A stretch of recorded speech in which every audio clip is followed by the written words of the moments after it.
नमस्कार मित्रों और प्रिय छात्रों, पातंजल योग दर्शन की कक्षा में आपका पुनः स्वागत है। आज हम चर्चा करेंगे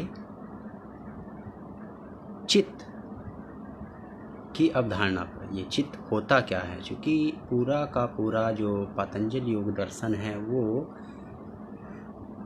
चित्त के ऊपर निर्भर करता है। तो हमें यहाँ पर समझना ज़रूरी है कि ये चित्त होता क्या है। देखिए, अगर हम देखें तो दो शब्द होते हैं, एक चित्त यानी कि जिसमें तय में नीचे हलंत लगा होता है, और एक चित्त जिसमें तय में आधा तय भी मिला होता है। तो यहाँ हम जो एक्सप्लेन करेंगे वो जो आधा तय वाला चित्त है, माइंड वाला जो चित्त है, मन वाला जो चित्त है, हम उसकी बात करेंगे। पहले उन दोनों में भेद समझना आवश्यक है कि ये चित्त और जो नीचे एक चित्त होता है उसमें डिफरेंस, अंतर क्या है। देखिए, सामान्य रूप से मन, बुद्धि, अहंकार, अंतःकरण या आत्मा को चित्त कह दिया जाता है, परंतु आत्मा चित्त नहीं है। वास्तव में ये सभी प्रत्यय भिन्न भिन्न हैं। व्यवहार में ही इन्हें हम अपने अभिप्राय के अनुरूप प्रयोग कर लेते हैं। चित्त को इतने नामों से पुकारने के भी कई कारण हैं। चित्त के ये सभी स्वरूप यहाँ विवेचित किए जा रहे हैं। चित्त को समझने से पहले चित्त तथा चित्त में भेद को समझना आवश्यक होगा, क्योंकि दोनों शब्दों का उच्चारण एक ही प्रतीत होता है, और दोनों का उच्चारण एक ही प्रतीत होने के कारण दोनों में भ्रम भी हो सकता है। तो जब हम बात करते हैं सांख्य तथा योग दर्शन में चित्त की, जिसमें नीचे हलंत लगा होता है तय में, और उसी का एक पर्यायवाची होता है चिति, और उसका एक पर्यायवाची होता है चिति शक्ति, और उसी का एक पर्यायवाची और होता है पुरुष या आत्मा। यानी कि ये सब पर्यायवाची शब्द हैं। चित्त का अर्थ है जिसमें नीचे हलंत लगा होता है, वो आत्मा से है, शुद्ध विशुद्ध आत्मा से है। चिति शक्ति भी कहा गया है उसको, चिति भी कहा गया है उसको, पुरुष कहा गया है उसको, आत्मा कहा गया है। परंतु जिस चित्त की हम बात कर रहे हैं वो चित्त कब श्रेष्ठ होता है। देखिए, तो पुरुष यानी कि जिस चित्त में नीचे हलंत लगा होता है या चिति शक्ति के जब प्रकृति के संपर्क में आता है, तो तब जो वो बुद्धि होती है वही चित्त कहलाती है। यानी कि पुरुष जब प्रकृति के संपर्क में आता है तो बुद्धि चेतनवत हो जाती है, और वह बुद्धि ही चित्त कहलाती है। तो चित्त क्या है? पुरुष और प्रकृति के संयोग का प्रथम उत्पाद या सृष्टि है। तो चित्त और चिति में अंतर समझ में आया। यानी कि चित्त जिसमें नीचे हलंत लगा होता है तय में, वो भी शुद्ध आत्मा या पुरुष है, जिसे चिति शक्ति या चिति भी कह देते हैं। और जो चित्त जिस माइंड की जब हम बात कर रहे हैं वो उस प्योर विशुद्ध आत्मा के प्रकृति के संयोग से उत्पन्न होने वाला प्रथम सृष्टि का प्रथम पदार्थ है। यानी कि पदार्थ ना कह करके उसको प्रथम उत्पाद कह सकते हैं, प्रकृति और पुरुष के संयोग का। इसलिए उसको कहा गया कि चिद्ध युक्तम चित्तम, यानी कि चिद्ध यानी कि पुरुष के संयोग से चित्त बनता है। यही चित्त शब्द की व्युत्पत्ति भी है। चिद्ध युक्तम का अर्थ है यहाँ पे पुरुष के संपर्क से बुद्धि चेतनवत हो जाती है, इसलिए उसे चित्त कह दिया जाता है। अब हम बात करते हैं कि यह प्रकृति का प्रथम विकार है। पुरुष और प्रकृति के संयोग से जो प्रकृति का प्रथम विकार है वो चित्त है, जिसे हम महत तत्व या बुद्धि भी कहते हैं। प्रकृति तीन गुणों की साम्यावस्था का नाम है। अब देखिए, प्रकृति तो मूल रूप से क्या है, अचेतन है, परिणामी है और सक्रिय है, जबकि पुरुष क्या है, मूल रूप से चेतन है, अपरिणामी है तथा निष्क्रिय है। सक्रिय वो तभी होता है जब वो प्रकृति के संपर्क में आता है। प्रकृति के संपर्क में आने पर ही प्रकृति की साम्यावस्था विचलित होती है और महत तत्व या चित्त के रूप में, प्रथम विकार के रूप में उसकी उत्पत्ति होती है। अब चित्त में चैतन्यता और परिणामी दोनों गुण पाए जाते हैं। चूंकि उधर से चैतन्यता तो उसको चिद्ध से यानी कि पुरुष से मिल गई, और परिणामी का जो गुण है वो उसको प्रकृति से मिला। ठीक है, तो इसलिए चित्त क्या, जब दोनों के संयोग से बना है तो उसमें परिणामी का गुण भी है और चैतन्यता का भी गुण है, वो चेतनवत भी है, उसमें दोनों स्वभाव पाए जाते हैं। तो चित्त को चैतन्यता पुरुष से तथा परिणामी स्वभाव प्रकृति से मिलता है। इसलिए पुरुष से प्राप्त चैतन्यता के गुण के कारण चित्त को पुरुष का प्रतिबिंब भी कहते हैं। चित्त को पुरुष का प्रतिबिंब भी कहते हैं और आत्मा भी कह देते हैं, इसी वजह से, क्योंकि उससे चैतन्यता प्राप्त होती है, जबकि दोनों में बहुत अंतर है। पुरुष चेतन तथा परिणामी है, जबकि चित्त चैतन्य तथा पुरुष चेतन तथा अपरिणामी, जबकि चित्त चैतन्य तथा अपरिणामी है। पुरुष अकर्ता एवं अभोक्ता, कि चित्त त्रिगुण युक्त होने के कारण कर्ता तथा भोक्ता दोनों हैं। ये इस तरह से पुरुष और चित्त के, यानी कि चित्त और चित्त के भेद और उनके गुण भी हैं। अब योग दर्शन में यह चित्तवत जो है, चूँकि यह सांख्य की मेटाफिजिक्स को फॉलो करता है योग दर्शन, तो चित्त भी जो है, सांख्य में 3 गुण बताए गए हैं, तो चित्त भी 3 प्रकार का होता है, सात्विक चित्त, राजसिक चित्त और तामसिक चित्त। देखिए, जो सात्विक चित्त होता है, सत्वगुण वाला चित्त होता है, वो प्रख्याशील होता है, यानी कि प्रकाशित करने वाला होता है। उसमें धर्म, ज्ञान और वैराग्य, ये सारे गुण पाए जाते हैं। जो राजसिक या रजोगुणी चित्त होता है, वो प्रवृत्तिशील होता है, यानी कि वो प्रवर्त करने का कार्य करता है, प्रवर्त होने का कार्य करता है, जिसके गुण जो होते हैं वो ऐश्वर्य, भोग, विलास आदि होते हैं। और जो तमोगुणी चित्त होता है, वो स्थितिशील, यानी कि स्थिर करने वाला होता है। उसमें अधर्म, अज्ञान और राग के गुण पाए जाते हैं उस चित्त में।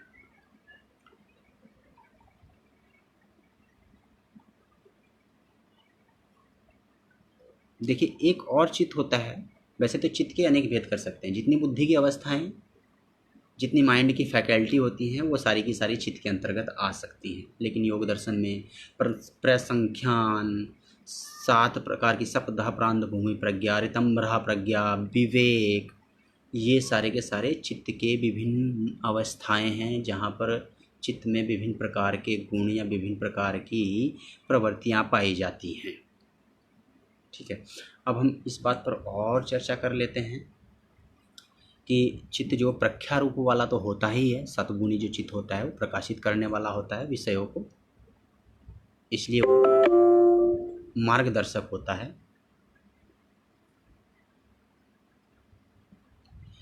अब चित्त को क्या है, अंतःकरण भी कहा गया है।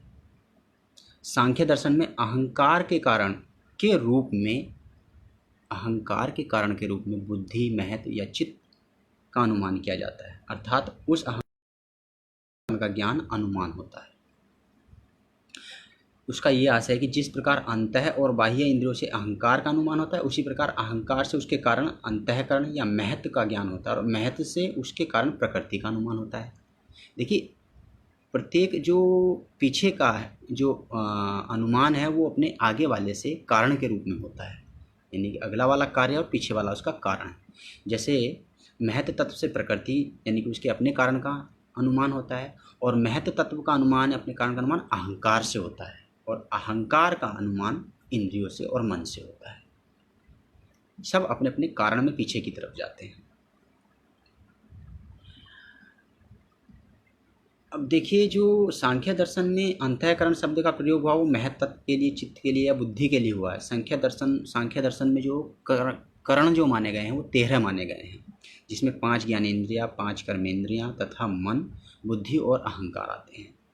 इनमें बुद्धि ही प्रधान है, वही अहंकार का कारण है और उसका चेतन से सीधा और सघन संबंध है। देखिए, जो बुद्धि होती है वो पुरुष से और प्रकृति से दोनों से सीधा संबंध होता है, वही सबसे प्रथम उत्पाद होता है। इसलिए महत तत्व के लिए जो है सांख्य दर्शन ने अंतःकरण पद प्रयुक्त किया है। सांख्य दर्शन में जो है सम्मिलित रूप से जो है मन, बुद्धि और अहंकार को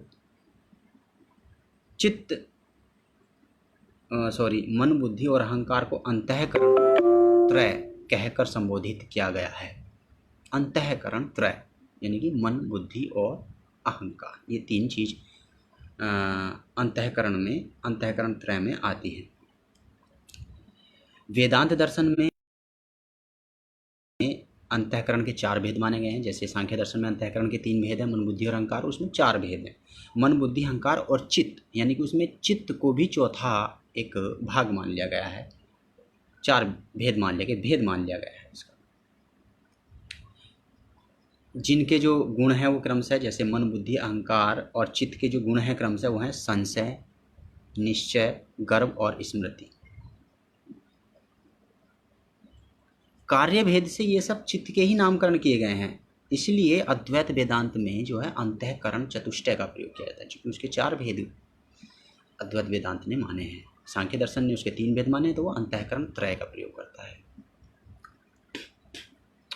अब हम बात करते हैं कि चित्त और मन का जो प्रयोग है वो भी पर्यायवाची के रूप में किया जाता है, जबकि चित्त और मन दोनों अलग अलग चीज़ें हैं। अगर हम बात करें चित्त की तो वो प्रथम विकार है पुरुष और प्रकृति के संयोग का, और मन जो है वो सात्विक अहंकार से उत्पन्न होता है और एक आंतरिक इंद्रिय माना गया है भारतीय दर्शन में, सांख्य दर्शन में, योग दर्शन में, जिसकी उत्पत्ति सात्विक अहंकार से होती है। अगर हम बात करें विज्ञान की, बायोलॉजी की, तो वो मन को मस्तिष्क का पर्यायवाची माना गया है। पाश्चात्य दर्शन में मन को आत्मा ही कह दिया गया है। इसलिए अलग अलग मत, अलग अलग भेद हैं। लेकिन हम बात कर रहे हैं योग दर्शन की, तो योग दर्शन में जो है सांख्य और योग में अहंकार से, सात्विक अहंकार से उत्पन्न जो है वो मन है, और चित्त जो है वो पुरुष और प्रकृति के संयोग से उत्पन्न प्रथम विकार है। अब बुद्धि का पर्याय मन को कह दिया जाता है, या चित्त का पर्याय क्योंकि कह दिया जाता है, क्योंकि क्या होता है कि एक तरफ तो मन जो है वो इंद्रियों के संपर्क में होता है और दूसरी तरफ वो बुद्धि के संपर्क में होता है। तो उभयात्मक प्रवृत्ति होने के कारण वो बीच में मीडियम का कार्य इंद्रियों और बुद्धि के बीच का होने के कारण उसी को मान लिया जाता है कि यही जो है चित्त है, मन को ही चित्त कहते हैं। अब चूँकि बुद्धि के जो माध्यम से संकल्प, विकल्प, संशय और गर्व जैसी वृत्तियों को मन ही उत्पन्न करता है, बुद्धि के माध्यम से। उधर इंद्रियों से जुड़ा होने के कारण वह इंद्रिय भी है और इंद्रियों के धर्म वाला है, इंद्रियों जैसा व्यवहार भी करता है। और चूँकि वह मन उभयात्मक यानी कि बुद्धि से जुड़ा होने के कारण वह बुद्धि की तरह संकल्प, विकल्प, गर्व, संशय आदि का भी कार्य मन का ही है।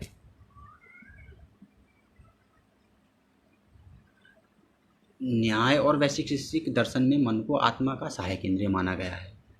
ठीक है, तो ये केवल एक चर्चा के लिए मैंने बताना जरूरी समझा, और ज़्यादा कुछ नहीं है। हम तो चूँकि योग दर्शन पर फोकस कर रहे हैं, हमारा केंद्र बिंदु सांख्य और योग ही है। अब हम चित्त की अगर बात करें तो उसकी 5 अवस्थाएं होती हैं। 3 प्रकार का चित्त मैंने भी बताया, सतगुणी, रजगुणी और तमोगुणी। लेकिन चित्त की जो भूमियाँ हैं, जो अवस्थाएं हैं, वो 5 होती हैं। क्षिप्तम, मूढ़म, विक्षिप्तम, एकाग्रम, निरुद्धमिति चित्त भूमि है। अर्थात ये व्यास भाष्य में, योग सूत्र के व्यास भाष्य में, महर्षि व्यास ने जो योग सूत्र का भाष्य, उसमें ये 5 प्रकार की भूमियाँ बताई हैं, या चित्त की 5 प्रकार की अवस्थाएं बताई हैं। क्षिप्त, मूढ़, विक्षिप्त, एकाग्र और निरुद्ध। ये अवस्थाएं जो है महर्षि पतंजलि ने तो नहीं कही हैं, लेकिन महर्षि व्यास ने की, और ये समाधि हेतु प्रयुक्त की गई हैं। समाधि के लिए इनका प्रयोग किया गया है। जैसे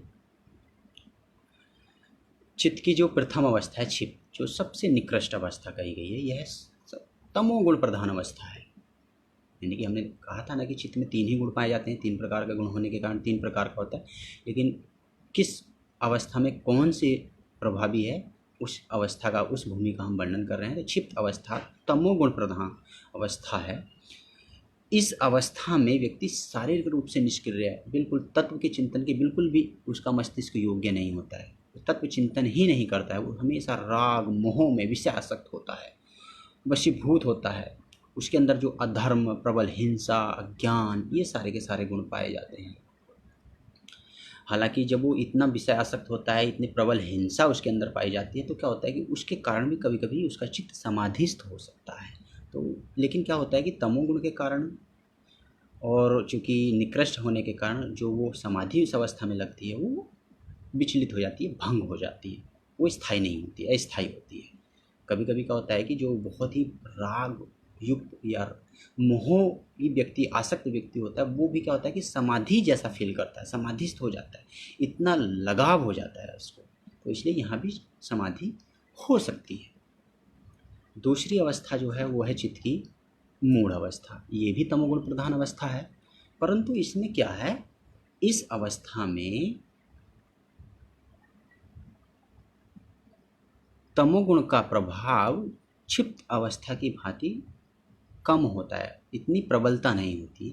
इसके भी वही लक्षण है, वही गुण है कि वो भी ज्ञान का, मोह का, विषयों का, विषासक्त, ये सारे के सारे गुण उसमें पाए जाते हैं।